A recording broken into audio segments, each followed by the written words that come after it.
প্রিয় ভাইরা, আরেকটা কথা বলছি, কথা বলে শেষ করছি। 31st নাইট আমাদের দেশে লালন পালন করে, অনেকেই করে না আমাদের যুবকরা। 31শে ডিসেম্বর 31st নাইট পালন করে। এটা সম্পূর্ণ ইহুদি খ্রিস্টানদের একটা কৃষ্টি কালচার। খবরদার, কোন 31st নাইট পালন করা এটা ইসলামে কি বৈধ আছে? কথা বলেন, আছে? খবরদার, কেউ 31st নাইট পালন করবেন না। আপনি যদি 31st নাইট এই খ্রিস্টানদের বিজাতীয়দের উৎসব যদি আপনি লালন পালন করেন, তাহলে আপনার আমার মধ্যে কি মুসলমানের তমদ্দিন, মুসলমানের সংস্কৃতি কি থাকলো? কি কথা বলেন?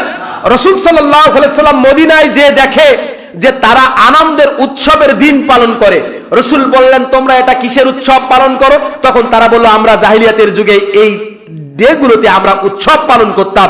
রাসূল বললেন, তোমাদের জন্য আল্লাহ তাআলার পক্ষ থেকে 2টা উৎসব উপহার দিয়েছে, ঈদুল ফিতর, ঈদুল আজহা। তোমরা ওই দিনে আনন্দ করবে, ওই দিন উৎসব পালন করবে, এর বাইরে আর তোমাদের কোনো উৎসব নেই।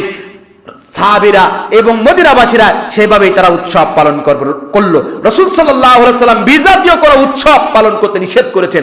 আর আমরা মুসলিম ছেলেরা, আমরা মুসলমান নামধারী সন্তানেরা, আমরা 31st নাইট পালন করি, বড়দিন পালন করি, জন্মদিন পালন করি, মৃত্যুদিন পালন করি। খবরদার, এইগুলো কোনো ইসলামী সংস্কৃতি, ইসলামী কোরআন এবং সুন্নাহ এগুলো সমর্থন করে না। আমরা এগুলো থেকে দূরে থাকবো। কি রাজি আছেন সবাই? আছেন রাজি? আল্লাহ তাআলাকে একটু হাত তুলে দেখান। আল্লাহ তাআলা যেন আমাদের সকলকে কোরআনের পথে চলার তৌফিক দান করেন, বলুন আমিন। হাত নামান, আমরা দোয়া করছি।